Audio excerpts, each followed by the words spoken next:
5 seconds. 5 seconds. Time to begin once again the Sports Office on a Friday here on the Fox Local app. Thank you very much. Woody Woodruff here with James Paxton, Cat 5, running things What's up, everybody? tonight. All right, guys, lots to talk about tonight, and we have a special guest as well. Really special guest. Exactly. So let's get into it right away. Oh, before we do get into it right away, let me remind you fans on how to get into this thing, okay? You see the QR code down here? You see the Zoom room number right there? Get into the Zoom app. All you got to do is type in the number and you're here, and we can talk about all kinds of stuff. All right, now let's bring in our guest for tonight, and it is one who is very honored here, head coach Mark Montgomery. Coach, baby! Detroit Titans. Welcome, Coach. How are you, my friend?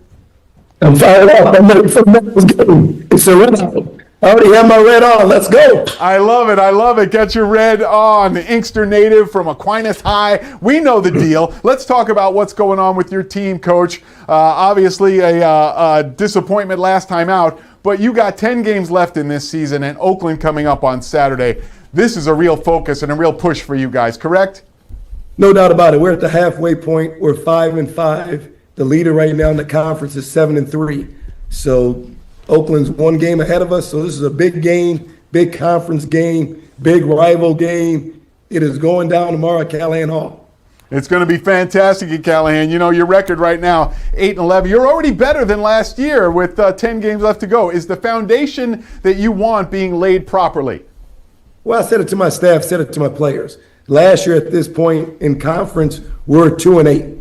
This year we're 5-5. We're 2 games out, 10 to go. We have Oakland twice. We have Wright State again. We have Green Bay twice. So the teams ahead of us are just 1 and 2 games ahead of us. We have to get a home win. We have to string together some consistency play, because it seems like we win a game, lose a game, win a game, lose a game. Mm-hmm. If you're going to compete, if you want a good seeding in the conference tournament, you got to win consecutive games. That is true. Now you got Oakland on Saturday, as you mentioned. Greg Campy, you're no stranger to what he brings to the court and what his teams are about. How do you feel about this rivalry? Well, this is my second year in it, and they owned us the first year. Mm-hmm. I love rivalry games. When I was at Michigan State, it was Michigan State. Doesn't matter if you're in high school, it was us and Divine Chow. We have people on our team. You got a Renaissance kid, his competition was Cass Tech, or if it's King. We have a Catholic Central kid. Doesn't matter if it's Brother Rice or De La Salle. Everyone likes rivalry games. Your kids get up for them. The student body, your alumni. I'm already getting text messages. Whatever you do, just beat Oakland.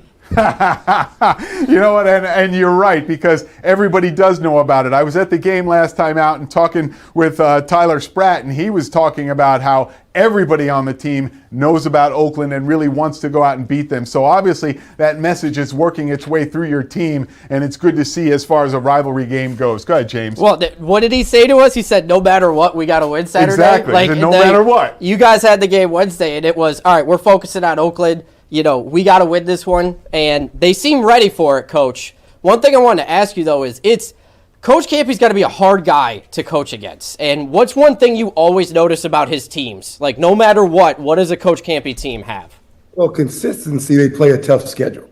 And then you're going to see that, I don't know what kind of zone it is. Is it a 1-3-1? Is it a 2-3? Is it a 3-2? Is it a matchup? I know one thing. His teams shoot the three well. They get out in transition, and they're tough. So most good teams, they're very well coached. Campy's been around 40-plus years, so he's not going away. That's crazy. And this rivalry is not going away. Hopefully, I don't know if I can do 40, but I'd love to be time. You got 40 more in you, right? I mean, in 40 years, you could be the new Campy. Well, you know what? I'm going to probably be retired, sitting back, having some other soft drinks, probably down in Florida where it's warm at, so I can watch college basketball, but I won't be a part. I understand that totally. You know, Coach, there's some surprises on your team. I mentioned one before, Tyler Spratt, the kid from Farmington. He had 12 points in the first half the other night. I mean, that scoring is big. I mean, where'd he come from, and how are you maybe, tailoring him to your style of play? Well, Tyler, originally he's a Michigan kid. He's a North Farmington kid, and Cleveland State did a great job recruiting him when he was in high school. He went there, got injured early, so he decided to redshirt. Their head coach leaves. Of course, I have a relationship with him, his family, some of his friends. So we got on the phone right away. We had to get that done. A lot of in-state schools were chasing them. Oakland was one of them, Western Michigan, but that doesn't matter because we got him to come back I like that. to UDM, and he's had a great freshman year. I totally agree. I totally think the agree. last 10 games, he's over double figures. He's shooting the three well, plays hard. Big contributions from Tyler. I'm very excited what he's done so far. I'm loving what I'm seeing as well. Coach, another guy who has really opened eyes, Orlando Lovejoy. And the crazy part is that he leads your team in scoring, but he doesn't take three-point shots. I mean, I don't see how it's happening. This guy is like, Rip Hamilton rebirth, where it's just a mid-range game and he's scoring. Well, he's a throwback player. Everyone thinks you got to fall in love with threes. That's how you score. Lovejoy's in the paint. He gets to his spot to those pull-up jump shots, those floaters.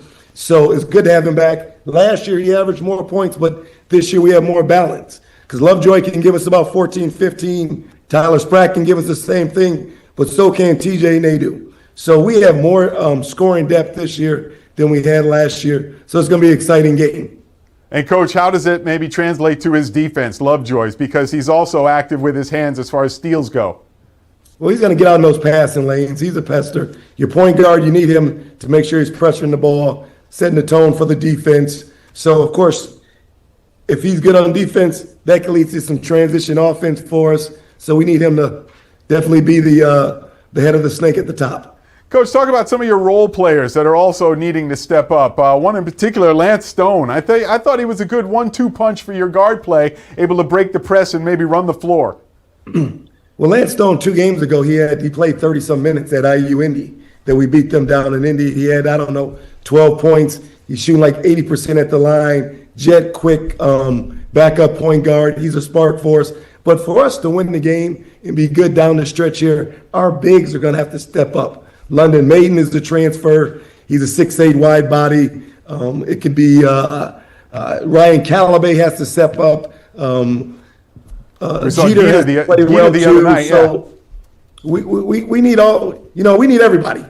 It doesn't matter if you're 1 to 10 on our team. We need guys to step up. But Legend Jeter he'll make sure he'll bring it. He's a River Rouge kid, so he knows how important this game is. Coach, what's the most difficult aspect of this team to deal with? Is it the idea that you are close? Well, it's just part of the process. Mm-hmm. We've been in every single game. It's just closing them out. It's finishing. It's not having a bad stretch like we had last game where it was 2 bad shots and 2 turnovers. It was a tie game. Then you're down 8. So we have to be consistent. Play. You got to play 40 minutes of basketball. And at the end of the game, you got to make your free throws. You got to make winning plays. As long as you're close, sooner or later you're going to break through. I'd rather be close than not close. I totally agree with that. And yes, I want to see you guys stay close. College sports, we have seen they've changed a little bit. Okay, transfer portal, NIL, things like that. How pleased are you that maybe education still matters? Because I'm looking at the list, and you got 7 guys right now on the athletic director honor roll, which is, kind of a nice thing to throw your chest out with. Well, believe it or not, that's probably the last thing on people's minds because the first thing is playing time. Right. Coach, how much you going to pay me? And then it's the education part. And when I was in school, it was more education, playing for the school. Basketball was a close second. But if you come to UDM, you're going to get an amazing education. We have a great school. Academics is first, but it's just not talked about in college athletics now. But I can guarantee you one thing. We're not going into the G League. We're not taking a former NBA player. Nothing like going on in college basketball. The guys I have is who I'm going to finish the season with. I love it. I love it. It's obviously a reflection of yourself because you bring those values to your team, and that's great to see. Well, like I said, I'm looking forward to tomorrow. Our team's going to play hard. Get out. It's a 3 o'clock game. It is a rivalry game. Get down to Callahan Hall. It is going to be electric. We're expecting a big crowd, and we're going to bring it tomorrow afternoon. I guess everyone has to wear red, right? No doubt about it. You see it right now. Doesn't matter what kind of red it is, but I'm probably going to sleep in this thing. I like it. I'm so excited. Like I said, that last game is over. We have Oakland. they're coming down the street. It's going to be a big-time atmosphere.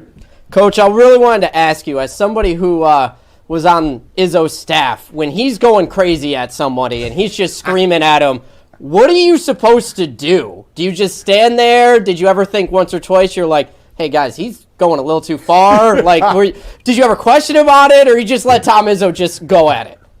Well, first of all, you got to hold your composure, because he said some funny things. I know the other day at Oregon, he said the guy can't guard his mother. Yes, and then doubled down in the post-game press conference and said, let's go to the nursing home gym and see if he can guard my 99-year-old mother. Oh, my God. Well, it's not what he says after. It's just in the moment when the game's going on. But, you just got to pick kids up. Coaches, we're all emotional. We're highly invested. We're competitive, too. Some things just kind of come out. With Tom, just kind of comes out how he's filtered. He's going to say what he's thinking. At the time, maybe he's thinking about his mom. So who knows? But you know what? And the guys know, it doesn't matter if it's myself, him, or whoever it is, coaches. We know we got the best interest of the player and the team. And sometimes you get a little more emotional. But he probably could have saved that one for after the game. He probably could have. And you know what? I've probably seen a few instances of you on the sidelines during games, Coach, giving the officials what for after some questionable calls. So, yeah, I know how coaching goes. And all of you guys seem to have a little bit of that inside you. Yeah, we're competitive. We're human. Sometimes we don't like a call. Sometimes we don't like how our team is playing. But everyone knows that we're there to motivate our student athletes to be the best on and off the court. We're going to keep it within sportsmanship. And, they're a reflection of us. If I'm highly competitive, if I have energy, if I have effort, they're going to have it. So that's what you're going to see with me. That's a famous line from a movie. Attitude reflects leadership, right? Yes. Yep, that's Remember the Titans. Exactly. Hey, Coach, thanks a lot for joining us tonight on this Friday. Good luck tomorrow against Oakland, and we'll be rooting for you. Maybe get some people in the stands to help you out. Well, we'll be rooting for both of you. Campy's kind of a friend. You're a friend. We'll be rooting for both of you. Look, we got our arms around everybody in here. You know what I'm saying?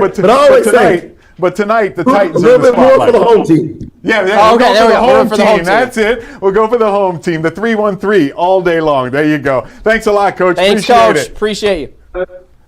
Titans head coach Mark Montgomery coming into the sports office. Great dude. What a great guy he is. And you know what? We're always hoping that he finds success with this team, because there have been struggles with the Detroit Titans. That's for sure. And to see them maybe emerging from that and getting into a good groove, that's fantastic to see. Hey, look, I think we got to take a break, do we? We do. All right, James, we got to take this break right now. There's much more of the sports office coming up immediately after this. Give me that hockey stick. We'll talk Red Wings next.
Welcome back to the Sports Office. This hockey stick is from, I don't know what year, but this hockey puck with the Red Wings logo is from the 2008 Stanley Cup team right there, and that is the good place to start right now as we talk about the Red Wings. What?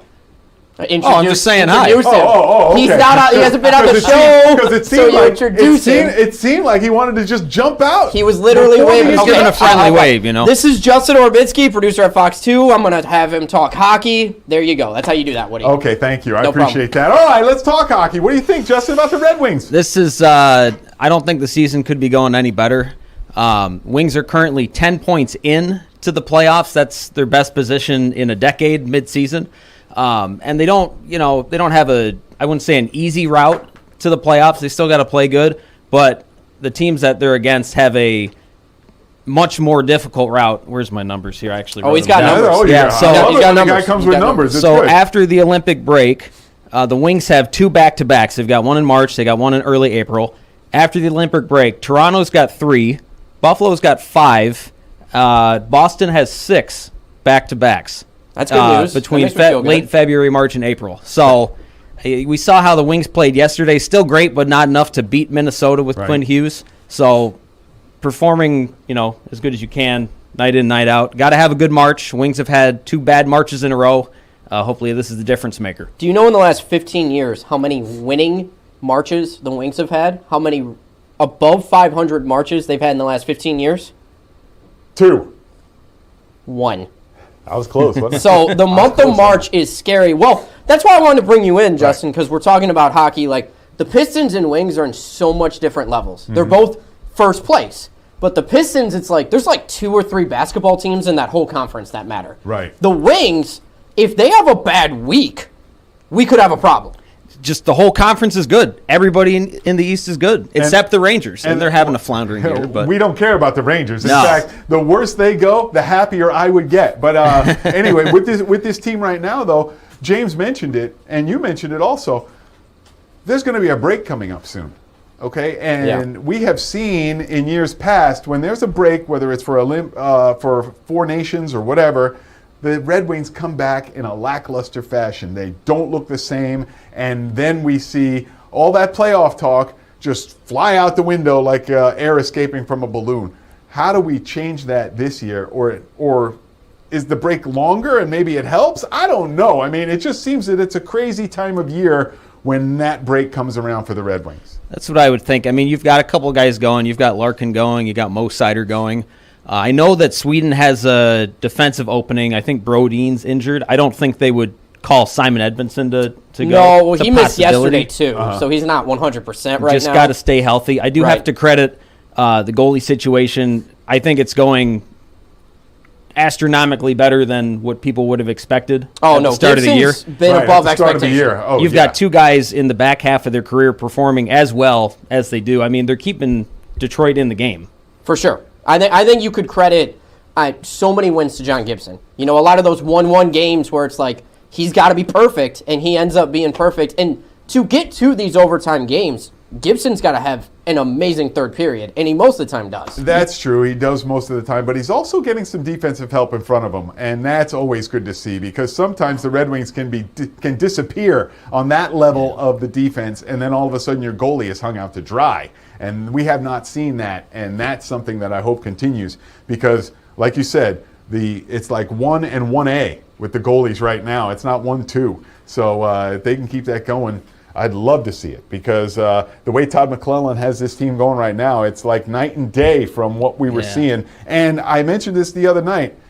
I don't hear many calls for Steve Yzerman's head anymore. No, that's a good sign. All that talk has seemed to have been quieted down because of the performance of the team right now. And one difference this year is that they've got a lot of cap space coming up to the trade deadline. Mm-hmm. I don't know if they would take a shot at Artemi Panarin. I know he's probably going to be out the door for the Rangers. I think that would be a tough move. I think you need help defensively. I don't know who they'd pull for now. Quinn Hughes, that trade possibility's gone. Yeah. But maybe Elias Pettersson? That's also a possibility. It seemed like last night there was a bit of a hole with Edvinsson out. You can tell how important he is for that pairing. Yeah, but in order to get something, you always got to give up something. And, that's true. If you try to do some kind of deal, who are you looking to put in that deal? I mean, who is Who do you want to give? I don't know if I want to give anybody away. Exactly. That's the whole thing. I mean, Are we just going to do this every, 4 seasons where it's like, will a GM make a trade? No. Is that all we're going to do? So the NBA trade deadline's February 5th. Will they make a trade? Well, we don't want to give up anybody. Okay, no, got it. Hockey season, are we going to make a trade? No. I mean, we got the young guys coming up. We're not going to do anything. Well, got it. Baseball in the summer, we can't give up anything because we don't know about school ball. Okay, cool. Let me help you next fall. Lions aren't going to make a trade. Great, cool. We did it for the whole year. I think that everybody's waiting for the one deal that puts the team over the top. For the last 20 years? Dude, well, maybe you're getting to learn the fan base here in this town, but yeah, for the last 20 years, you can go out into the fan base right now and hear people say, yeah, that's what I'm waiting for, that's what I'm waiting for, that's what I'm waiting for. So yeah, there is a pattern of waiting in the Motor City. Now, can some of these teams maybe break that pattern? That would be fantastic to see. And right now, it's the Pistons on that trajectory as far as snapping that. We'll see if they add somebody or not or whatever. There was talk about, deals being made with Tobias Harris and things like that. I don't know. We'll see. I mean, I'm trying to figure out if Jaden Ivey is, the guy to stay here and be a part of this. But let me help. Do something. Wings, Pistons, whatever. Do something. Here's the refrain from the vocal fans. But you'll upset the chemistry, James. You'll upset the chemistry of the team. I'm done talking about this. Right before the break, Tom is telling us we need to go to somebody. So who do we got? Fabian, all right, real quick. Fabian right now. Real quick, Fabian. How are you? What's going on, Woody? Happy Friday, guys. Happy Friday. Talk to me about your favorite team, the Pistons. I mean, these guys look unstoppable right now. Do you see any stumbling in the future? No, we got a good one going on tonight. The Twins going up against each other, so that's going to be good. K go put on a show for KD, and the crowd go be there. So it's Friday, it's cold. We warm on the inside, cold on the outside. Let's roll. Have you been to Pistons games this year, Fabian? How many? I haven't been to none this year, Woody. Oh, come on Ain't now. You that got to something? get on the ball. You got to go to a game. Well, I won't be back. I don't even reside at home no more. I'm only there mainly for the season tickets for the Lions. So, I see. I don't reside there at home no more. All right. Well, in any case, go Pistons, and we know that you're on the bandwagon. Go Red You can sit Wings. right next to me. Thanks a lot, Fabian. Thanks for calling in. I got to squeeze Thanks in for another having me. break. Thanks There's for more of the having me. sports office after this.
Welcome back, everybody. It's Fun Friday. Woody versus Justin. It's Sling Puck. We're going to have 90 seconds on the clock. Boys, on my whistle, try to get all your pucks on the other side. Ready?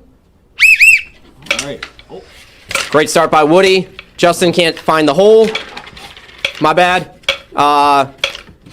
Woody's just, I don't know what he's doing. This is a weird one. I like his style. Okay, Tom likes his style.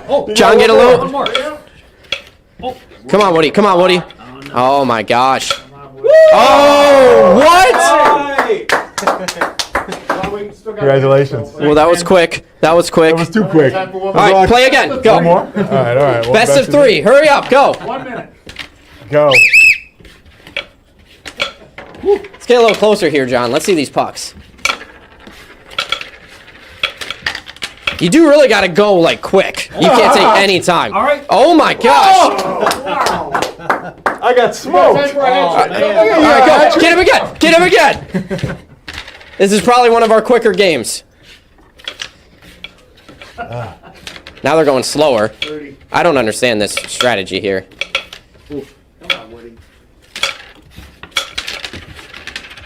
Oh, it's over. This is terrible. Okay, there you go. I mean, that was pretty bad. Justin, great job. Thanks, Great man. job. Congratulations. What's my record now?